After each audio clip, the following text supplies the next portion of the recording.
Berjumpa lagi dengan TJ44 di Cerita Bersambung. Seperti biasa, sebelum lanjut video ini, jangan lupa tekan tombol subscribe dan like channel ini. Jika sudah, terima kasih.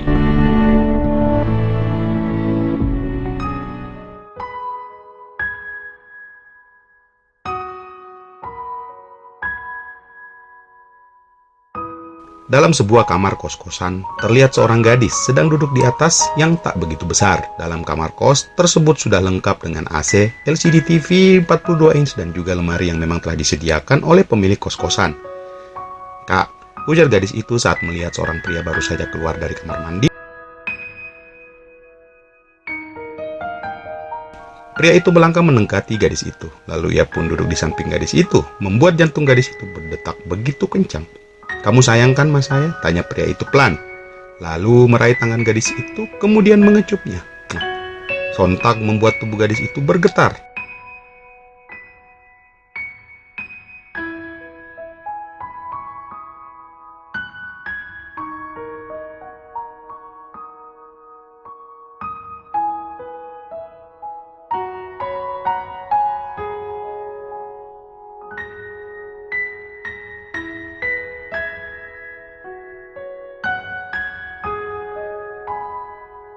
Mengetuk pintunya.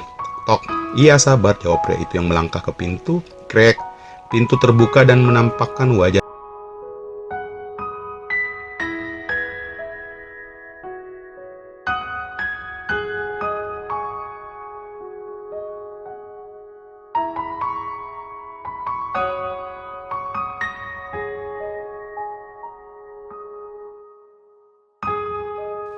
Di sebuah rumah berlantai 2 di daerah Makassar bagian utara, terlihat sepasang suami istri sedang duduk santai di teras rumah.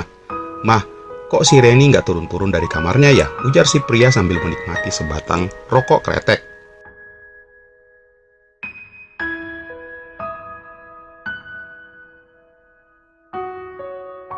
"Nggak tahu juga Pak, mungkin masih tidur kali," jawab si wanita sambil menoleh ke si pria. "Liatin Gi, kali aja dia lagi ada masalah." "Ih papa, malas banget, bentar aja deh," jawab wanita itu. "Paling juga kalau lapar dia turun ke bawah." "Ya sudah."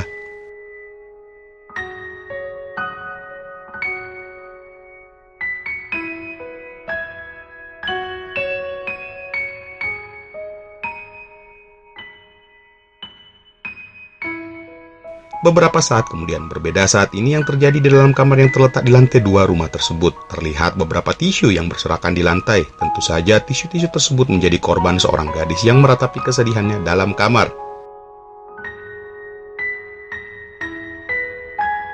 Wajah pucat dan dua bola mata yang terlihat masih merah karena bekas air mata yang mengalir beberapa kali setiap mengingat-ingat kejadian semalam. Kejadian yang membuatnya patah hati. Apa yang selama ini ia impikan akhirnya kandas di tengah jalan setelah mengetahui bahwa pria yang selama ini ia cintai bermain di belakangnya.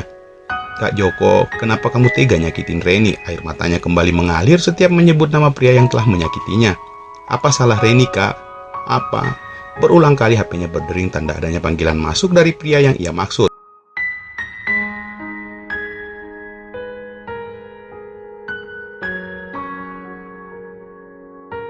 Namun Reni tak menggubrisnya dan hanya memilih menyendiri di kamarnya untuk meratapi nasibnya yang sedang hancur. Berulang kali ia memukul-mukul bantalnya menyesal dengan nasibnya yang seperti ini. Padahal dia sangat percaya selama ini dengan pria yang bernama Joko. Reni sangat mencintainya melebihi apapun. Itu menurut Reni.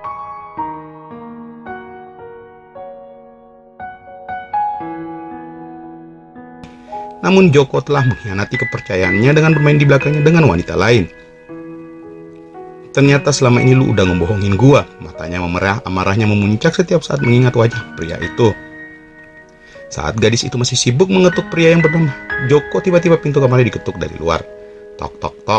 Ren, udah bangun belum sayang?" Suara merdu dari luar kamar terdengar oleh gadis itu membuatnya segera menyeka wajahnya dengan tisu, lalu melangkah ke pintu tapi tanpa sadar bahwa suasana kamarnya sedang berantakan. Pintu kamar terbuka.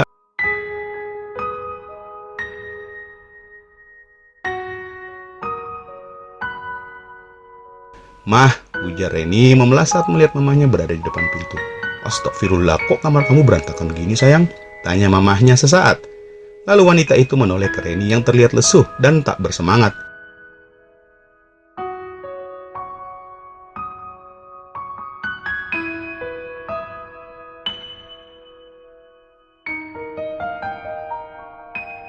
"Mah, Reni segera memeluk tubuh si mama lalu menumpahkan semua kesedihannya, membuat mamanya pun membalas pelukan anaknya. "Kamu kenapa sayang?" tanya mamahnya. Namun Reni enggan menjawabnya. "Ayo duduk dulu," lanjut wanita itu sambil mengajak Reni untuk duduk di ranjang dalam kamar.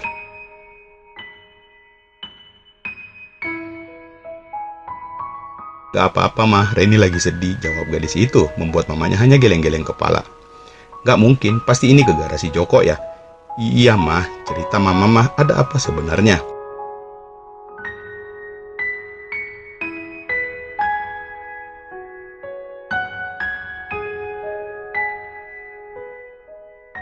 Akhirnya, Reni menceritakan kejadian semalam di mana saat ia tidak mendapatkan kabar dari Joko beberapa hari sebelumnya, akhirnya ia memutuskan untuk mendatangi kosan pria itu sendiri. Sebelumnya ia telah mempersembahkan sebuah hadiah buat Joko, sebuah t-shirt bermerek surfing yang ia beli di salah satu mall terdekat. Lalu sorenya ia mencoba menghubungi pria itu namun hasilnya nihil. Berulang kali ia mencobanya kembali namun tetap saja telepon yang dihubungi tidak aktif. Masih dengan pikiran yang positif, akhirnya Reni memberanikan diri untuk pergi ke kosan Joko.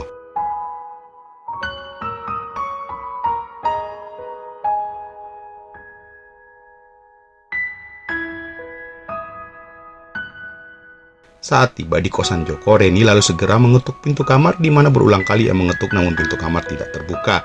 Padahal jelas di parkiran mobil sebuah city car milik Joko masih ada. Berarti empunya masih ada di dalam kos, benak Reni saat itu.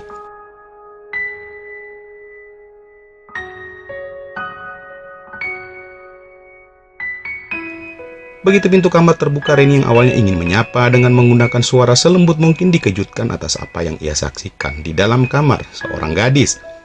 Dan jelas bagi Reni bahwa apa yang ia saksikan saat ini adalah sebuah atau pengkhianatan atas dirinya.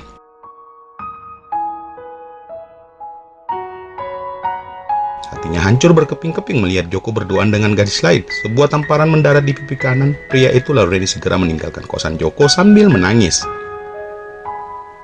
Joko berusaha menjelaskan masalahnya namun Reni tidak muak dengan pria itu. Apapun yang ia jelaskan saat itu tidak membuat hati Reni luluh kembali.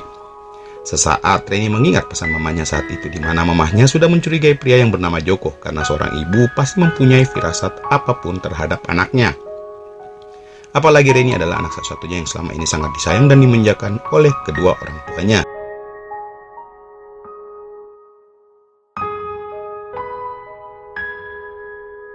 "Gitu mah," kata Reni menyudahi ceritanya. Mamanya tersenyum lalu wanita itu membelai rambut anaknya. "Syukur deh kalau gitu." "Kok syukur sih mah?"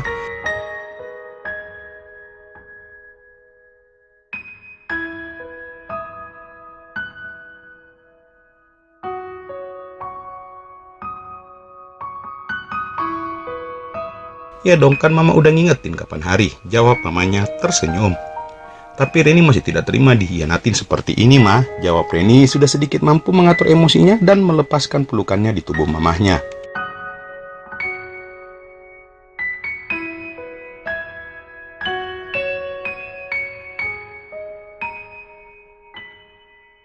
"Loh justru ya Ren, Allah itu masih sayang sama kamu, makanya Allah menunjukkan sesuatu kepada kamu tentang kelakuan si Joko selama ini," jelas mamanya sambil tersenyum. "Coba aja saat kalian sudah menikah dan kamu baru mengetahui kelakuannya Joko, kan udah terlambat."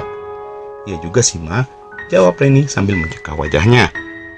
"Maka dari itu nggak usah bersedih terlalu berlebihan sayang. Sedih sih boleh-boleh aja, ya namanya kita sebagai wanita disakiti sama seorang pria pasti sedih dong," kata mamanya masih berusaha menghibur putrinya.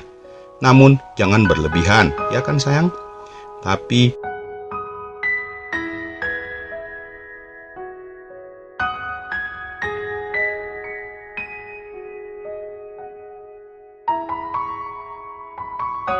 apa sayang?" tanya mamanya yang sudah mengelus pundak Reni. "Reni sayang sama dia mah." "Iya mama tahu kok, terus apa kamu mau di kemudian hari kamu disakitin lagi?" "Enggak," jawab Reni sambil menunduk dan berpikir sejenak tentang apa yang mamanya jelaskan tadi.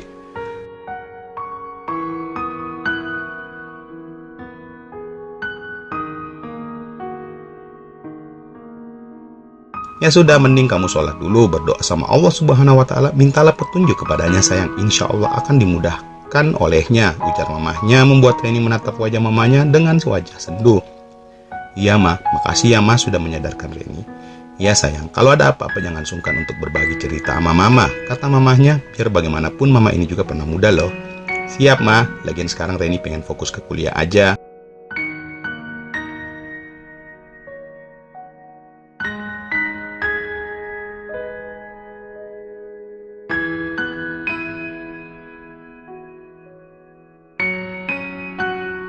Gitu dong baru anak mama dan papa, ujar mamahnya lalu wanita mencium kening anaknya. Ya sudah mama tunggu di bawah ya, kamu sholat dulu Gi. Ya mah, sekali lagi makasih ya mamaku sayang.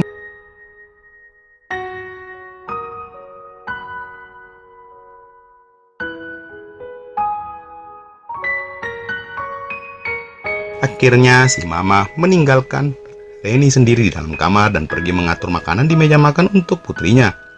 Dan Reni tersenyum sesaat sebelum ia akhirnya menuju kamar mandi untuk membasuh wajahnya dan tentu saja untuk mengambil wudhu untuk menunaikan sholat.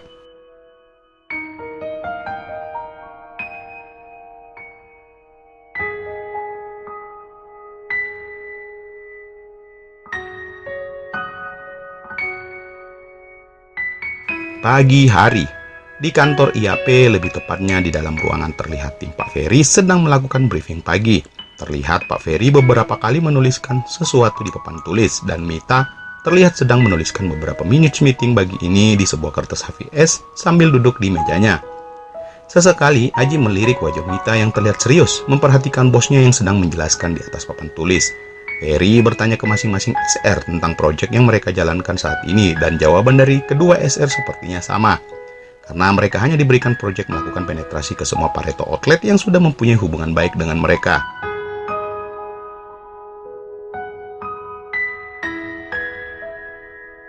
Terus kamu Ji, gimana progresnya? Tanya Ferry dan semua yang ada dalam ruangan menoleh bersamaan ke arah pria itu.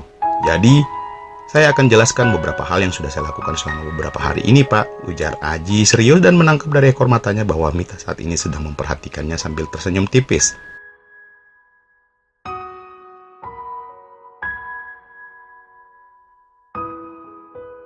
Hasil analisa saya selama ini itu untuk produk kita, saya akan coba bermain di segmen industri.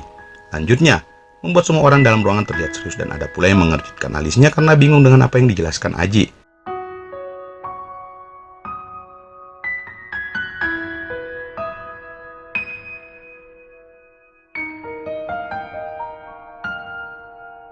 Berbeda dengan Mita, ia masih saja menatap wajah Aji sambil tersenyum sambil menggigit tipis bibir bawah sebelah kanannya saat mendengar penjelasan Aji.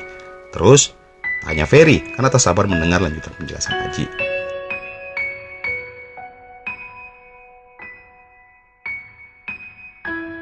Saya sudah melakukan survei di lapangan, di mana saya akan memulai di para pedagang bakso. Hah? Apa hubungannya pedagang bakso dengan industri? Tanya Sam kebingungan.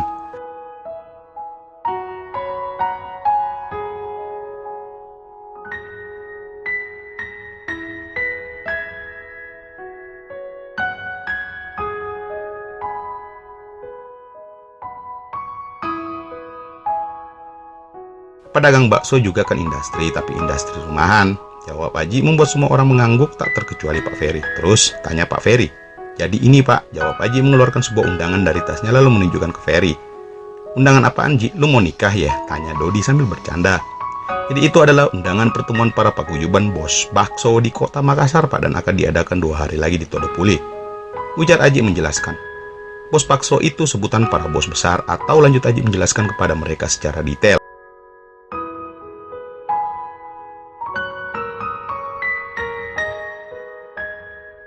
Jadi bos bakso itu adalah pemilik modal yang mengumpulkan beberapa orang yang ia datangkan dari Pulau Jawa dan menyediakan semua sarana buat timnya, mulai dari gerobak atau motor beserta peralatannya, bahan-bahan seperti bakso, mie, dan juga keseluruhan yang dibutuhkan untuk berdagang.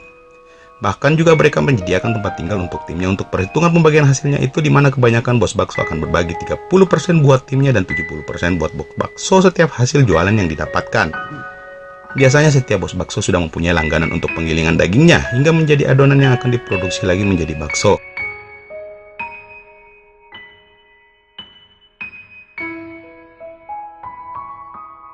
Semua para bos bakso yang berada di kota Makassar bahkan Sulawesi Selatan sudah sangat terorganisir dan setiap bulannya mereka berkumpul untuk arisan atau sekedar saling mengeratkan hubungan antara sesama pedagang bakso. Itulah yang biasa dinamakan paguyuban bos bakso. Jadi apa plan kamu, Ji? Tanya Pak Ferry setelah mendengarkan penjelasan detail dari Aji. Nah, saya sudah ketemu dengan ketua paguyubannya, Pak, dan dia sudah memberikan izin kepada saya untuk melakukan demo produk kita di sana, jawab Aji. Terus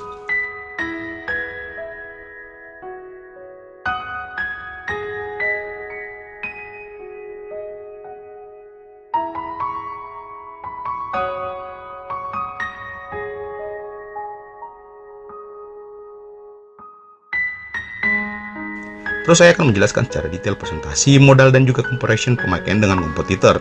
Karena setelah saya tes di rumah dengan beberapa tetangga, memang produk kita rasanya jauh lebih terasa enaknya dibandingkan dengan rasa kompetitor. Dan juga harga karena kita sedikit lebih murah dari mereka, terang Aji. Kemudian membuat semua orang mengangguk dan cukup mengerti dengan penjelasan panjang dari Aji. Nah, sekarang tantangannya adalah nggak mungkin kan kamu akan mendelivery produk kita ke para bos bakso itu satu persatu? Tanya Pak Ferry membuat Aji tersenyum. Betul, Pak, dan pasti tidak mungkin juga salesman akan melakukan TO ke satu persatu berdagang bakso karena pasti volumenya sedikit dan akan menjadi high cost buat distributor.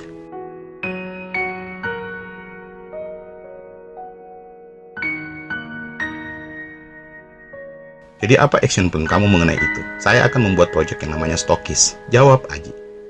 Tugas stokis ini yaitu menyediakan produk kepada para penggilingan bakso yang berada di dalam setiap pasar dan kita akan memberikan program dengan kontrak volume kepada stokis tersebut.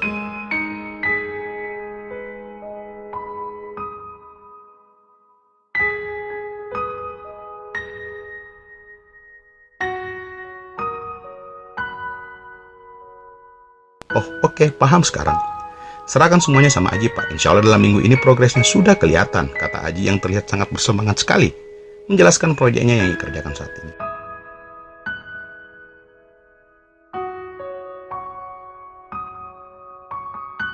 Oke, good job. Silahkan dilanjutkan dan saya tunggu reportnya seperti biasa tiap malamnya ya, ujar Pak Ferry kemudian. Baik, Pak. Akhirnya meeting pun ditutup oleh Pak Ferry dan menyuruh semua timnya untuk kembali ke pekerjaan masing-masing. Terlihat Aji juga sudah mempersiapkan semua perlengkapan perangnya di dalam lapangan, lalu ia pun meminta izin kepada atasannya untuk keluar ke lapangan. Saat Aji melangkah ke motornya, tiba-tiba sebuah pesan masuk di HP-nya dari seseorang.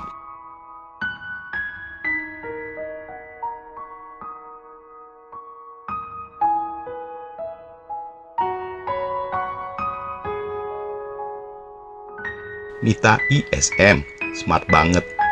Sebuah pesan masuk itu dari Mita. Aji yang melihatnya tersenyum lalu melanjutkan langkahnya ke parkiran motor.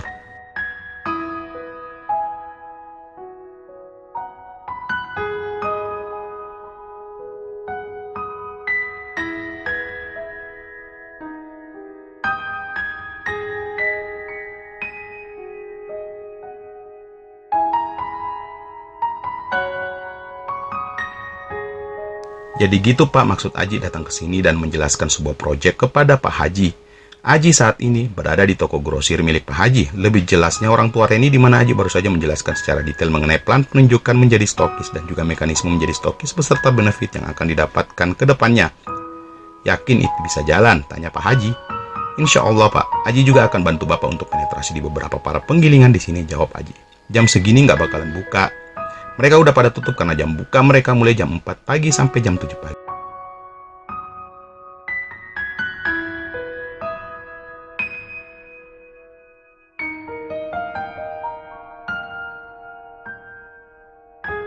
Kami akan lakukan gerebek pasar pagi dimulai jam 5, Pak, jawab Aji meyakinkan Pak Haji. Ya sudah, saya coba pelajari dulu ya, tapi pada intinya kalian bisa bantukan kalau barang saya numpuk karena nggak ada yang beli. Insya Allah, Pak, Aji pastikan akan bantu sebisa mungkin, jawab Aji membuat Pak Haji hanya menghela nafas.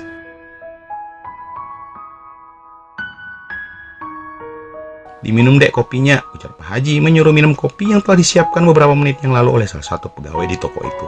Baik, Pak, ujar Aji menyeruput kopinya yang sudah dingin. Oh iya, kamu tinggal di mana, dek? Tanya Pak Haji saat mereka sedang santai dan memang terlihat suasana toko tidak terlalu ramai. Di Jalan Bajigau, Pak, depan SMA 3, jawab Aji. Jauh juga ya? Ya nggak juga, Pak, kan Aji naik motor, kecuali jalan kaki sih pasti jauh, jawab Aji mengajak bercanda Pak Haji.